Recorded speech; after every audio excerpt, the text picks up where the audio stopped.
정말 세상에서 고통스럽게 살아가는 많은 분들이 있습니다. 근데 그런 분들에게 우리가 어떤 방식으로 하느님의 사랑을 전해줄 수 있을까? 이것은 어떤 마음일까 했을 때 결국 우리 신앙인의 이 사랑의 방식은 사실은 굉장히 바보 같은 사랑의 방식일 수 있지 않을까. 우리가 이 세상을 살아가는 데 있어서의 세상의 진리는 이런 바보 같은 사랑이어야 결국 그것이 우리를 이끌어가고 우리를 가장 인간답게 말하며 우리가 구원받을 수 있는 가장 유일한 길이라는 사실을 깨닫게 됩니다.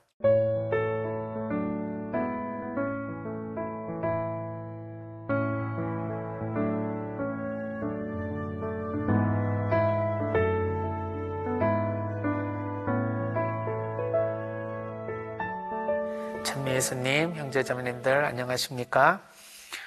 오늘은 제가 이제 처음 사제가 되어서 첫 본당 보좌 신부로 부임했었던 곳에서 있었던 이야기를 한번 나눠볼까 합니다. 제목은 마셔야 하나 말아야 하나인데요. 한번 들어봐 주시면 감사하겠습니다.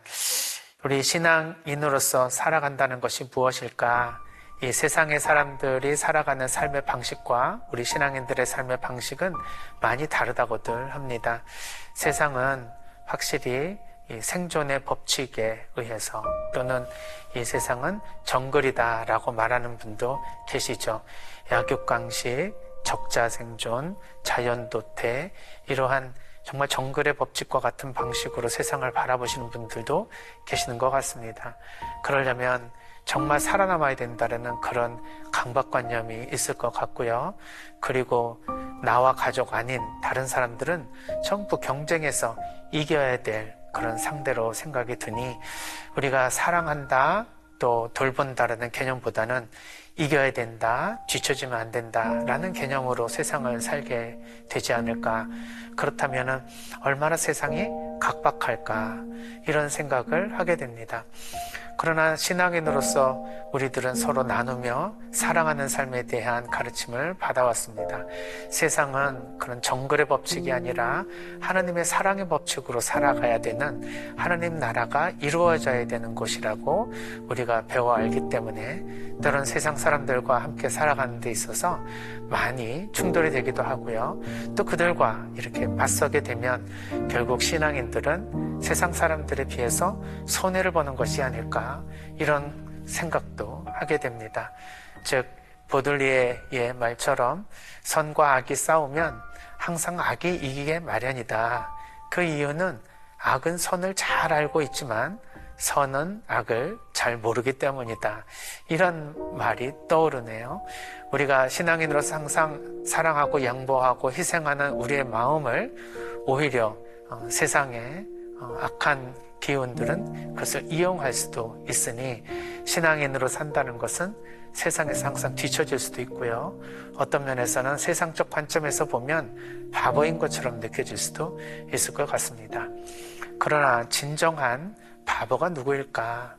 우리가 이 세상에 하나님의 말씀대로 살아갈 때 비록 바보처럼 느껴진다 하더라도 그것이 진정한 현자의 삶이라는 것을 우리가 믿고 있다면 우리는 이 세상의 바보 같은 삶이라 하더라도 그것이 하나님께서 가르쳐 주신 진리의 삶이라는 것을 알고 잘 살아갈 수 있을 것 같습니다.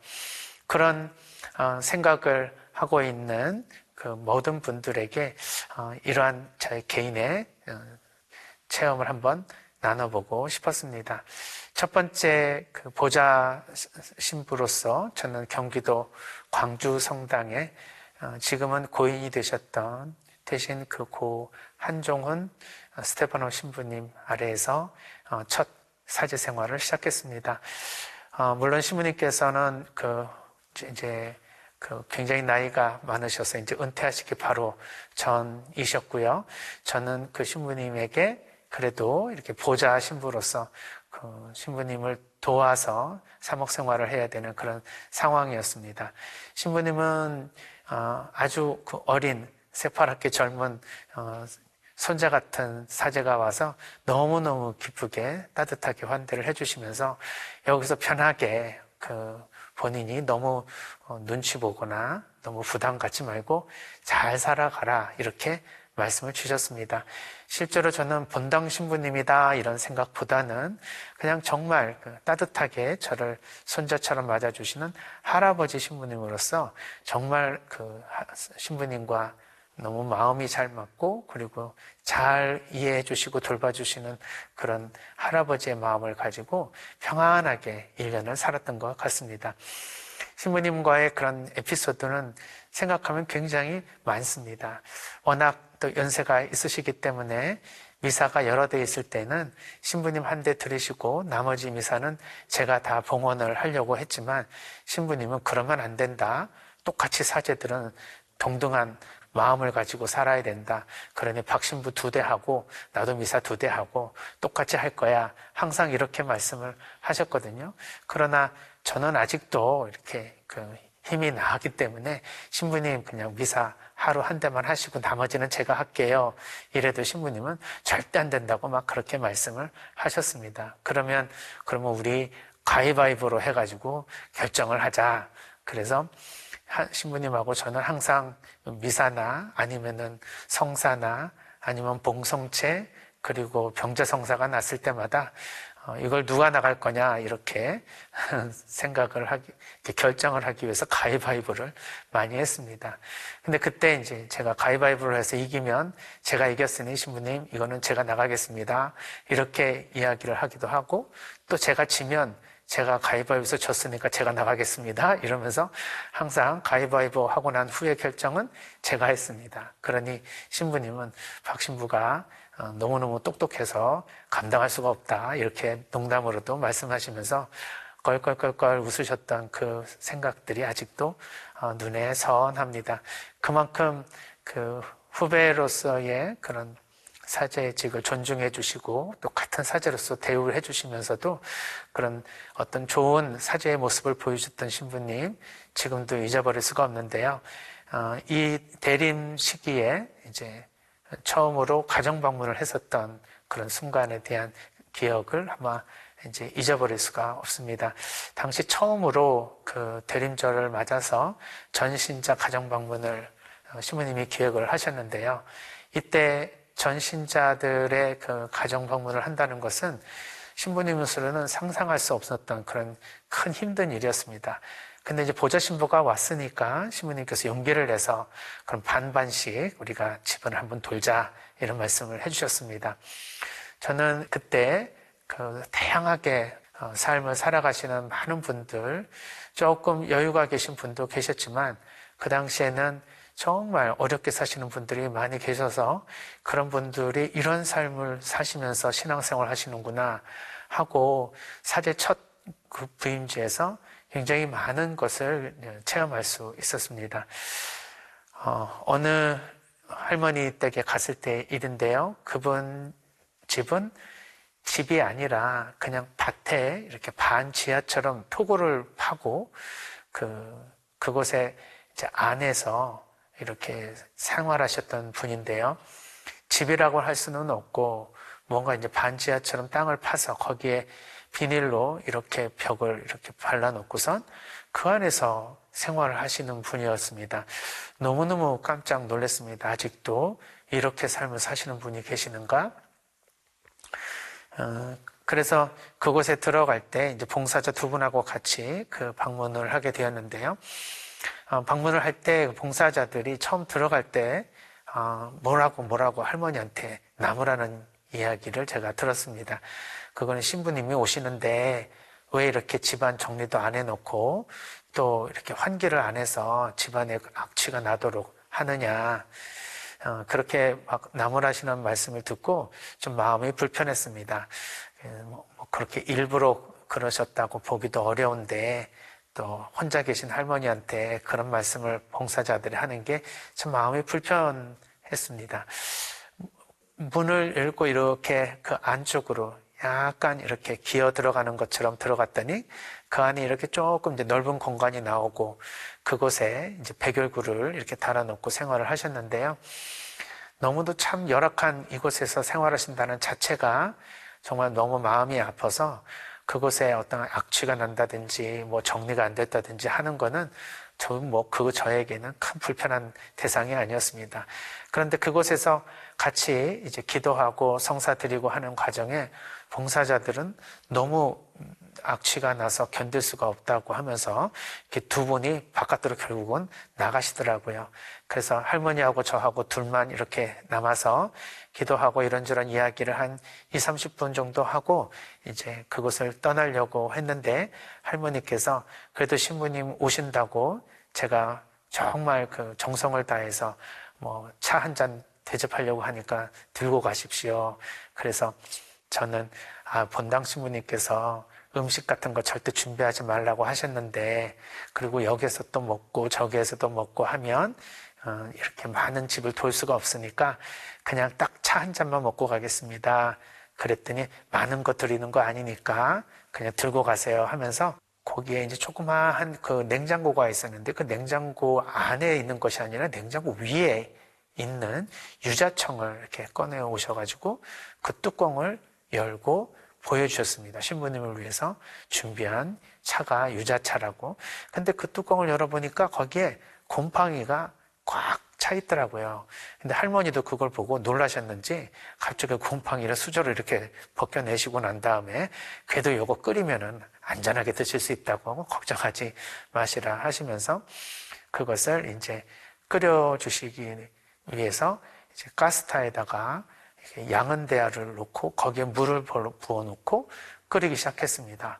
저는 너무너무 깜짝 놀랐죠. 냄비도 아니고 얼굴 씻는 세숫대야인 양은 그릇에다가 물을 부어가지고 그것에 이제 유자차를 끓여주신다고 하니 참 마음이 내키지 않았습니다. 그럼에도 불구하고 정성스럽게 신부님을 위해서 준비한 그 유자차라고 하니 안 마실 수가 없었습니다. 그 차를 한 잔을 딱 먹고 이제 일어나려고 하는데 할머니께서 갑자기 문을 큰 대자로 막아서시면서 신부님 그래도 제가 준비한 건데 이걸 다 드시고 가셔야 하지 않겠습니까? 그래서 저는 그걸 어떻게 다 먹을 수 있는가 생각을 해보면은 너무도 난감했습니다. 그런데 너무도 완고하게 할머니께서 이것을 먹고 나가지 않으시면 못 보내드린다고 이렇게 말씀을 하시더라고요. 그래서 그때 내가 이것을 마셔야 되나 말아야 되나 고민을 많이 하게 되었습니다. 만약에 뭐 여기에서 뭐 다 마시고 나갔을 때 멀쩡하면 좋지만 이미 좀 저도 이렇게 좀 곰팡이 핀 이런 유자차를 이걸 많이 먹는다는 것도 마음에 내키지 않고 또 이거를 계속 이렇게 뭔가를 많이 먹고 나면은 나중에 또 탈이 날 수도 있다는 생각을 하니까 그러면 가정방문에 여러 방해 요소가 될 것 같아서 잘 설명을 드렸지만 할머니께서는 절대 용납하지 않겠다고 하시더라고요. 할머니께서는 지금 일생일대에 신부님이 당신 집안을 방문하셨기 때문에 이런 대접이라도 하시지 않고서는 평생 한이 되시는구나 이런 생각에서 저는 거기에 이제 끓여놓으신 것을 결국 다 마시고 나오게 되었습니다. 결국 그렇게 해서 나와서 몇 가정을 더 돌았지만 이제 배에서 꼬르륵꼬르륵 하면서 탈이 나서 결국은 충분히 제 맡겨진 그 세대를 다 돌지 못하고 중간에 그냥 사자관으로 들어올 수밖에 없었습니다. 그리고 나서 신부님께서는 왜 갑자기 중간에 들어왔냐 하죠 물으셨습니다. 자초지종을 다 말씀을 드렸더니 신부님이 굉장히 화를 내시면서 처음으로 저에게 이런 식으로 사제 생활해서는 안 된다 하면서 가르침을 주셨습니다. 많은 사람들을 위해서 공인이 된다는 것은 한 사람에게 너무 집중을 해서 결국 그 사람들에게 가야 할 사랑을 잃어버리는 그런 삶은 우리가 잘 지혜롭게 헤쳐나가야 된다. 그 할머니가 그렇게 요구하신다 하더라도 딱 끊고 나올 수 있는 그런 마음도 있어야 된다. 이런 말씀을 주셨습니다. 저를 위한 말씀이기에 오르신 말씀이고 잘 받아들였지만 그러나 제가 지금 와도 생각해보면 나름대로 저는 그나마도 잘 했다고 생각이 듭니다.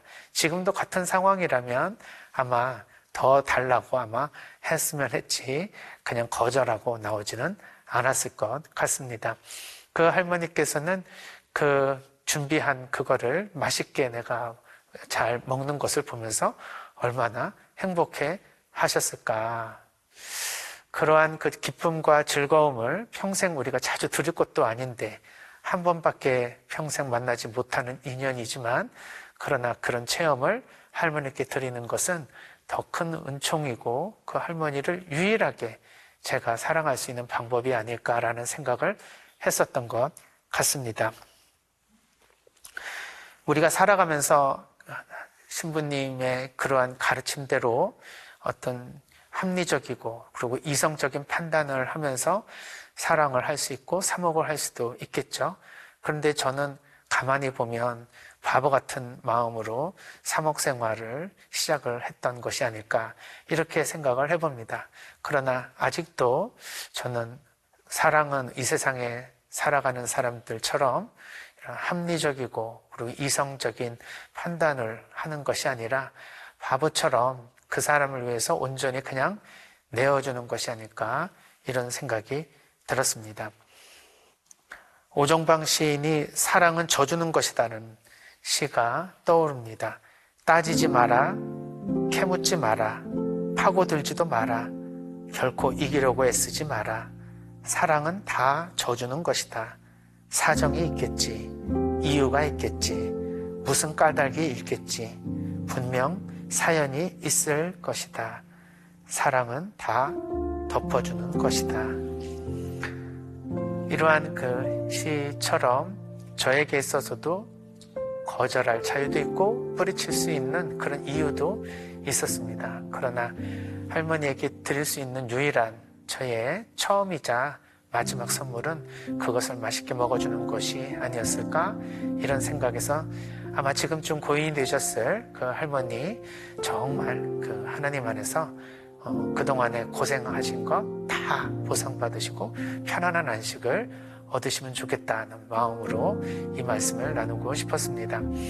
정말 세상에서 고통스럽게 살아가는 많은 분들이 있습니다. 근데 그런 분들에게 우리가 어떤 방식으로 하느님의 사랑을 전해줄 수 있을까? 이것은 어떤 마음일까 했을 때 결국 우리 신앙인의 이 사랑의 방식은 사실은 굉장히 바보 같은 사랑의 방식일 수 있지 않을까.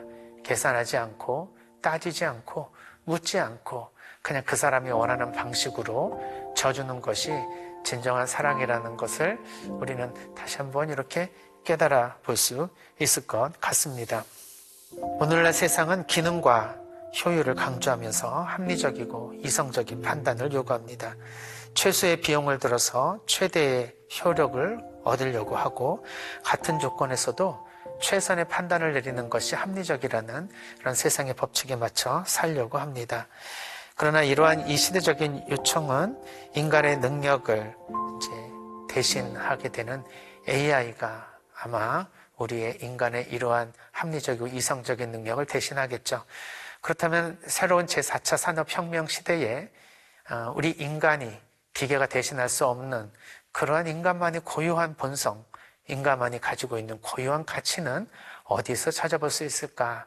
이것은 합리적인 이성이 아니라 어떻게 보면은 비합리적인 인간의 사랑에서 가능한 것이 아닐까 생각을 하게 됩니다. 상대를 위해 양보하고 희생하는 마음은 겉으로는 비합리적일 수 있지만 인간만이 누릴 수 있는 가장 중요한 치유의 원천이 되는 것 같습니다. 오늘날 우리 주변에 사랑의 바보로 살아가는 많은 분들이 계시기에 우리 사회는 아직도 따뜻한 체온을 유지하고 있는 것이 아닐까 생각합니다.